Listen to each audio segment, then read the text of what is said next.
Hey guys, what's going on? Dylon sound back here with another Destiny video. Today we're doing another list. It's going to be a short one, and it's going to be pretty quick. So you might have stumbled upon this if you're new to the game. Legacy gear. Now these are a bunch of weapons that used to be either ritual, seasonal weapons, or playlist ritual weapons. As you can see, a bunch of crucible ones here, Gambit. Then if you come over here, you have Vanguard weapons as well. As you can see, a majority of them are sunset, but this top row here is the one that we're going to concern ourselves with today. So if you either didn't play during these seasons, or you're new to the game, and you're wondering which ones you should try to pick up, we're going to rank them, at least 5 of them, with some honorable mentions as well. So without further ado, let's get right into it.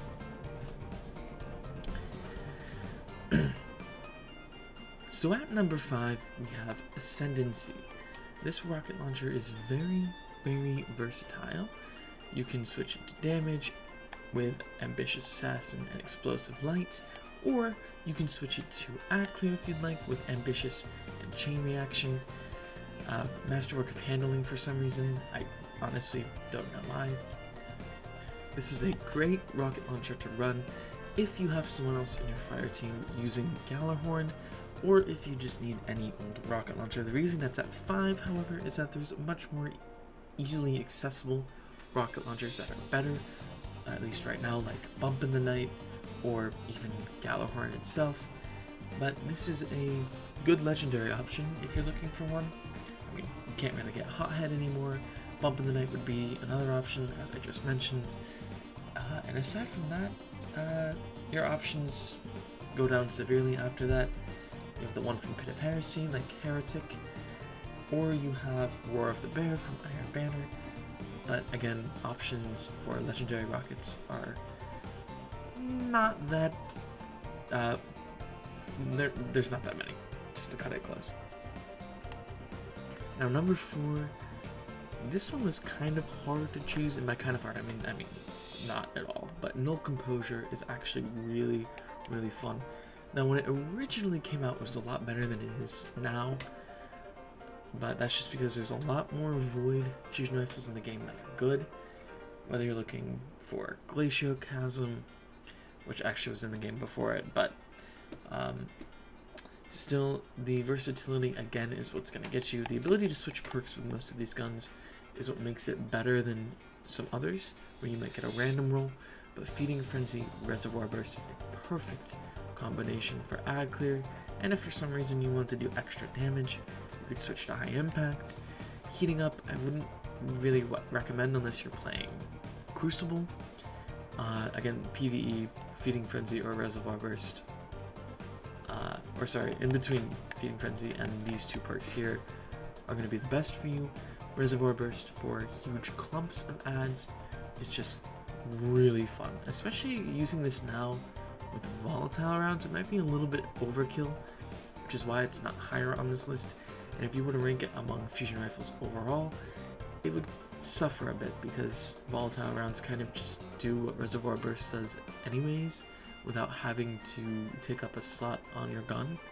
So yeah. Number 3. Now this one, actually, I haven't used this sniper rifle in a while. You can see I used to use it quite a bit. However, it's one of the few sniper rifles in the game you don't have to grind. I mean, this goes for all of these guns, right? You don't have to grind to get the perks, you just have to grind to get the gun, and then you have the perks you want. Killing Wind, Snapshot, perfect for PvP. Triple Tap Vorpal is fantastic for anything PvE. And say, you don't really need Triple Tap, you're just killing ads, you can switch to Killing Wind. I mean, among PvP sniper rifles, this isn't bad. 47 handling is okay. It's average, but again, as far as arc sniper rifles go, there are not that many in the game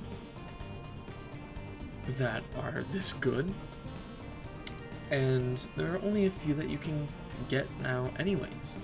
There's the Omelon one, there's the Gambit one, the Albruna D, which actually has some crazy rolls I might end up doing a video on at some point. because that thing can get some insane rolls, the sniper from Gambit. But this one is, again, it's really easy to get, and the perks are fantastic. Coming in at number 2 is Salvager's Salvo. Now, it was really hard to pick between this one and the one that I'm going to list at number 1. The Salvager's Salvo is a nice ad clear gun. It is kind of outclassed now by Forbearance, which comes from Valve the Disciple. I just had a brain fart there. But this is a really good second option if you, for some reason, don't own Witch Queen or can't do Valve the Disciple. Salvager's Salvo is really good. For damage, you can have the roll it comes with, Ambitious and Vorpal. If you want ad clear, Ambitious and Chain Reaction is really nice. And if you're running some kind of build where your grenade is more prominent, Demolitionist will help you a lot. Or if you're just someone who likes throwing a lot of grenades, you could do that as well.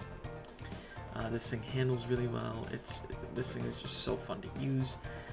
The reason why Forbearance is better is because you don't need to direct impact like you do with Salvagers in order to get it to work. Forbearance, you can just shoot on the ground and it does the rest for you. Now, number 1 is going to be perhaps controversial, but Felwinter's Lie is a one-of-a-kind shotgun, and part of this number 1 ranking is based on nostalgia. Again, this list I didn't mention before, but I will now, is 110% opinion based, with a little bit of objective, like what is going to be more useful to you. But Felwinter's Lie is just so good. Shot package this is the only shotgun in the game that has this intrinsic trait on it, and its pellet spread is very, very nice. Slide shot is also really good because you're going to be sliding a lot in PvP. Opening shot gives you more range and accuracy to hit that first shot, and if for some reason you're using it in PvE, these perks aren't horrible, although I wouldn't bother using this thing in PvE anyways. It is literally the best thing for PvP for you to be able to pick up. Matador is a lot harder to get from Grasp because it's a random drop, and the roll most likely won't be what you want or need. And, aside from that, most of the desirable PvP shotguns, again, they're harder to get. So, Reckless Endangerment, which is also on this list here, is a good second. It's just not as good being a lightweight frame at all, although it's still really fun to use. It's not nearly as good. Which, by the way, Reckless Endangerment would be 6th on this list. I do like it a lot. Again, it's just outclassed in almost every way except handling by Felwinter's. Chain of Command and Crime Mutiny are kind of mid at best. That's why they won't appear on this list. Again, Chain of Command isn't bad, but there are much better stasis machine guns in the game that you can get relatively easily. For example, I'm trying to think of the name. Oh, it's Recurrent Impact from Season of the Risen. Is really good and easy to get, and it's craftable, so you can make a better roll than the one that Chain of Command has, which is just, Grenade Connoisseur, Osmosis for some reason, which again isn't bad, but it's just not good. Again, very, very mid machine gun. It's fun, but it's not good. And then Crime Mutiny, kind of the same thing. It's fun to create these explosions with Incandescent, but there are much better grenade launchers in the game, and they're not exactly meta right now anyway. So if I'm going to use a grenade launcher, it's either going to be Parasite, Anarchy, or I don't know, like Wendigo, whenever that's dropping from Nightfalls. That's going to do it for today's list, though. Let me know if you guys want me to make a video about all of these exotics. If you guys have questions about any of the exotics you can get from here, I'd be glad to ask them, or answer them, excuse me. Whatever.